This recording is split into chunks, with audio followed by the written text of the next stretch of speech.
এই মোদী সরকার যখন প্রথম আসে, ডাক্তার জাকির নায়েক তিনি একজন স্কলার ছিলেন, তিনি বিভিন্ন ধর্মের থেকে পড়াশোনা করেছেন, বিভিন্ন ধর্মের আলোচনা করেন, কিন্তু পরবর্তীতে তাকে বলা হয় তিনি উগ্রতা ছড়াচ্ছেন, তিনি ধর্মীয় অবমাননা করছেন। এই জন্য তার যে পিস টিভি ছিল সেটিকে নিষিদ্ধ করা হয়েছিল, নিষিদ্ধ করে তাকে দেশ থেকে বের করে দেওয়া হয়েছিল, হয় নাই? আর সে জাকির নায়েক ভারত যখন যেটি করেছেন, আমাদের যিনি চলে গেলেন আমাদের আপা, তিনিও সেটা করেছেন। তিনি আমাদের পিস টিভি, পিস স্কুল যেগুলো ছিল সেগুলোকে নিষিদ্ধ করেছেন এবং ডাক্তার জাকির নায়েককে বাংলাদেশে আসার জন্য উনি বাধা প্রদান করেছেন, বাংলাদেশও নিষিদ্ধ করেছিলেন। আজকে নতুন বাংলাদেশ পাওয়ার পরে যখন ওনাকে ইনভাইট করা হলো, তখন আমাদের পার্শ্ববর্তী দাদারা গা জ্বলা শুরু হয়েছে। ওনারা বলেছে উনি নাকি ওয়ান্টেড পারসন, উনি নাকি টেররিস্ট, ওনাকে নাকি ইন্ডিয়ার হাতে তুলে দেওয়ার জন্য। বাবা রে বাবা, তা আমাদের ওয়ান্টেড পারসন, আমাদের টেররিস্টকে কেন আপনি রাষ্ট্রীয় মর্যাদা দিয়ে এত আরাম করে রেখেছেন? আপনি যদি আমাদের টেররিস্টকে, আমাদের ওয়ান্টেড পারসনকে যদি আপনি রাষ্ট্রীয় মর্যাদা দিয়ে রাখতে পারেন, ডাক্তার জাকির নায়েককেও আমরা রাষ্ট্রীয় মর্যাদা দিয়ে রাখবো ইনশাল্লাহ।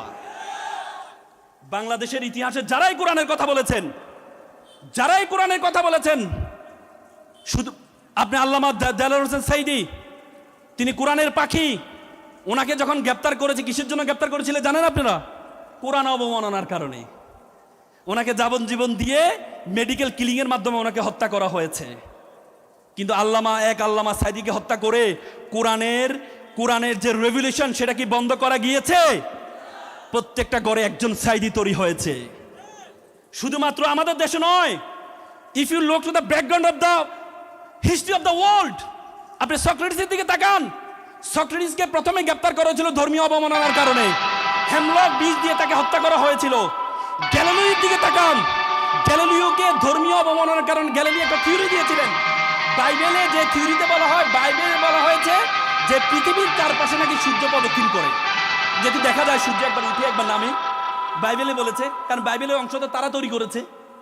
গ্যালিলিও প্রথম বলেছেন 1662 সালে, তিনি বলেছেন না,